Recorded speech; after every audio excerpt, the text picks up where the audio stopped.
Today feels, well, heavy. There's just no other way to say it. If you've been online or, near a screen or honestly just talking to anyone today, January 30, 2026, you already know the breaking news. We have lost a titan. Catherine O'Hara has passed away in Los Angeles after a brief illness. She was 71. It's a profound loss. And it's interesting because the reaction out there right now isn't just the standard, oh, we lost a celebrity cycle. It feels deeply personal. For some people, they've lost the eccentric, vocabulary-loving matriarch Moira Rose from Schitt's Creek. For others, a completely different generation, they lost the screaming mother from Home Alone. Exactly. And that's the thing. Everyone feels like they own a different piece of her. But the mission of this deep dive isn't just to mourn. We aren't here to just, read a eulogy. We have this huge stack of sources here. Retrospectives, interviews with her longtime hairstylist, which we'll definitely get into, and reports on her very recent award nominations for The Studio and The Last of Us. We want to unpack a 50-year career of a woman who didn't just tell jokes. She revolutionized the architecture of sketch comedy. She really did. She mastered the art of playing difficult women. And I think that's a key theme we're going to see today. She played women who are often, unlikable or deluded or messy.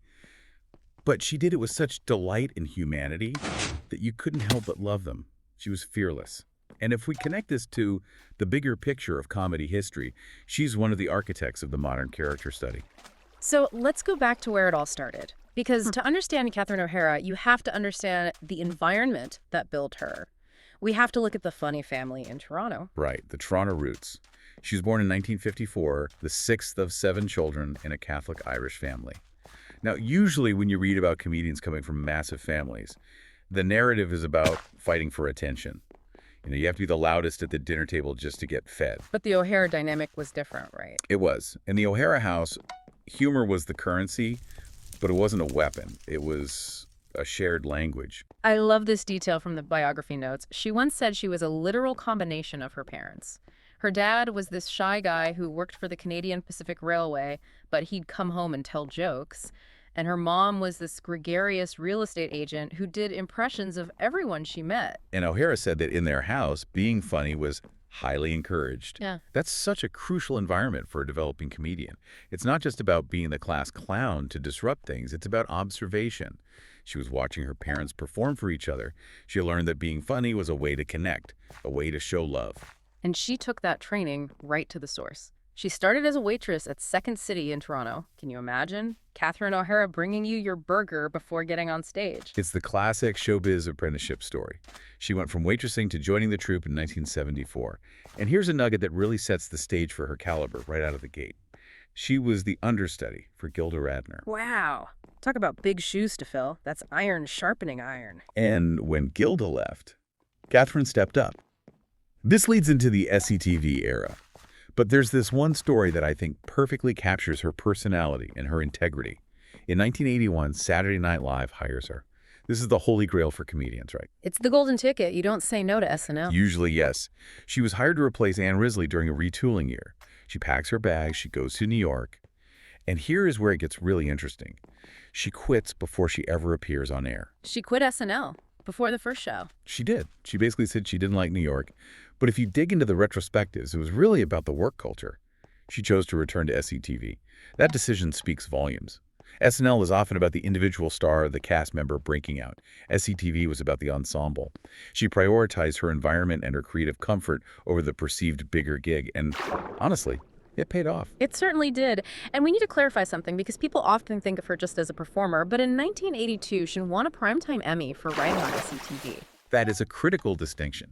She wasn't just a vessel for other people's jokes. She was the architect. She was proving early on that her voice was integral to the work. She was building these characters like Lola Heatherton from the ground up.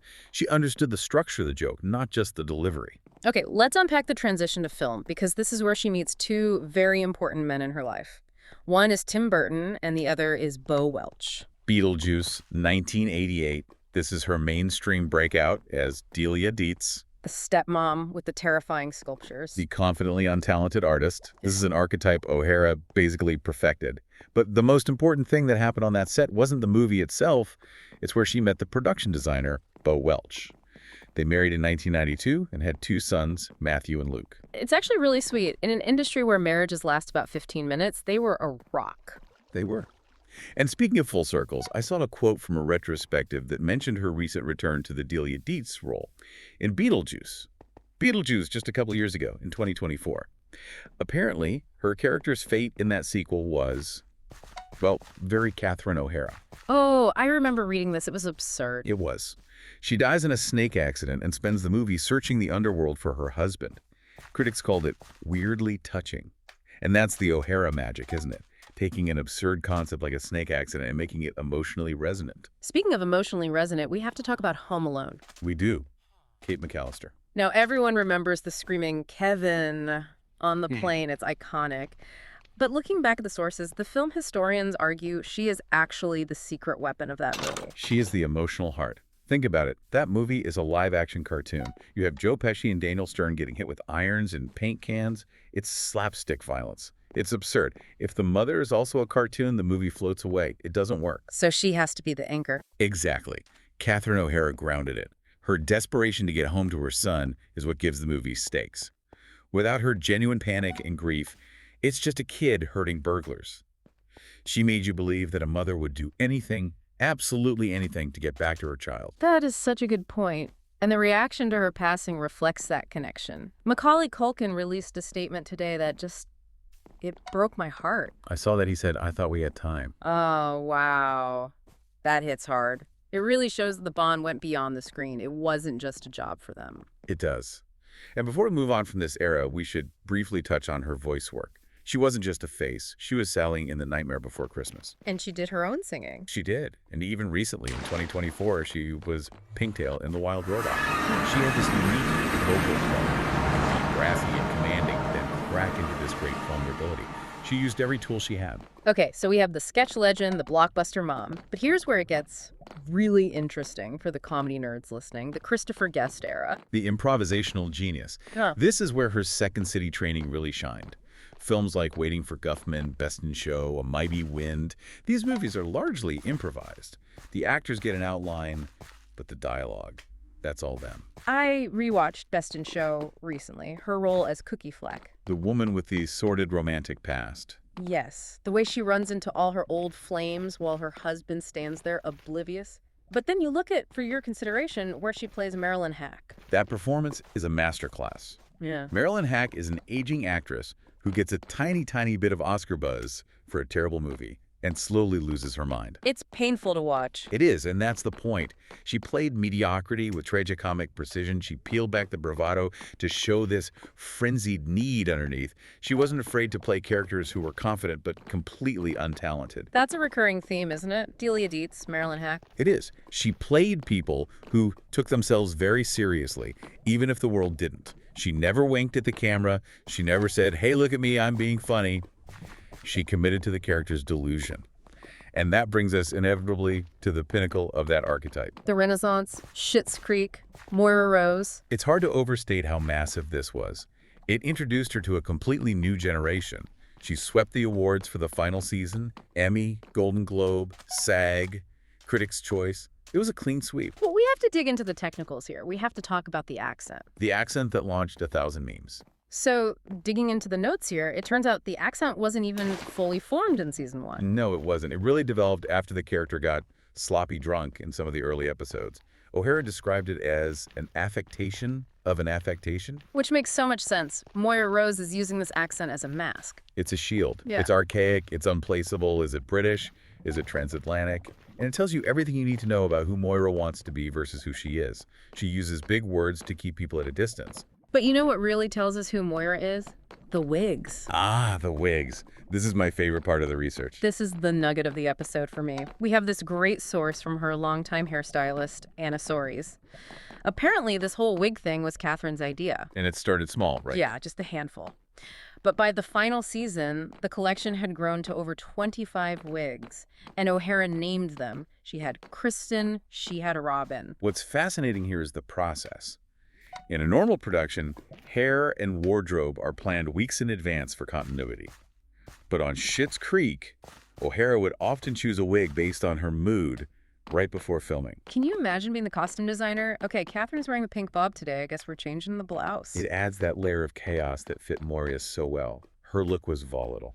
But the best story is about the Pope look. You know, the one from the series finale officiating David's wedding? The Viking Pope, Uh-huh. iconic. So the hairstylist, Anna Soares, was struggling to get that hair structure to hold together. It was defying gravity. Hairspray wasn't working. So what does she use? Kitchen tile spray, Like industrial adhesive. basically. She used heavy-duty spray meant for laying down kitchen tiles to hold that hair structure together. That is dedication to the bit. That is incredible. And I think I read she kept one. She did. She kept the pink one after the show ended. That feels right. It's a reminder of the joy of that character. So Schitt's Creek ends in 2020. But Catherine O'Hara didn't slow down. These last couple of years, 2025 and 2026, she was doing some really interesting work. She was. She starred in the studio on Apple TV Plus as Patty Lee, a studio head. Which feels very meta. Very. It earned her an Emmy nom in 2025 and a Golden Globe nomination just this year in 2026. It showed she could satirize the very industry she helped build. She was biting, she was sharp. But then she completely flipped the script with The Last of Us on HBO. This is a guest role, but it made a huge impact. She played Gail Linden. This was a dramatic turn. She was nominated for Guest Actress in a drama. It's such a contrast to Moira Rose. It is. She played a character grieving her husband and blaming the protagonist. It required deep emotion and these acerbic turns of phrase. It proved that even in a post-apocalyptic zombie drama, she could command the screen.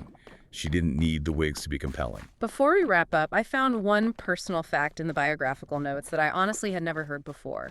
And it's kind of wild. What's that? Catherine O'Hara had a medical condition called C. dus inversus with dextrocardia. I've heard of this. Her heart and major organs were reversed inside her body, like a mirror image. That is rare. And, you know, in a strange, poetic way, it sort of fits her, doesn't it? She was always just a little bit different than everyone else, unique from the inside out. So what does this all mean? When we look at the waitress in Toronto, the mom screaming on the plane, the Viking Pope, what is the legacy here?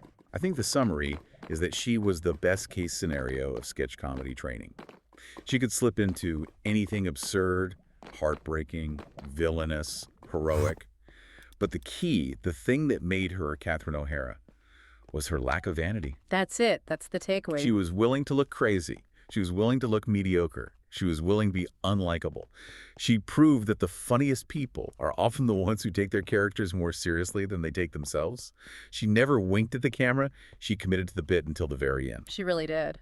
Well, we have lost a Canadian icon, a comedy legend, and by all accounts, just a wonderful human being. Absolutely. If you're feeling the loss today, I encourage you to go rewatch Beetlejuice or Schitt's Creek, but watch it with a new appreciation for the craft behind the laughs. Watch how she builds that character, choice by choice, wig by wig. And ask yourself, how grave do you have to be that funny? That is a great thought to leave us with. Thank you for listening to this deep dive into the incredible life of Catherine O'Hara. We'll see you next time.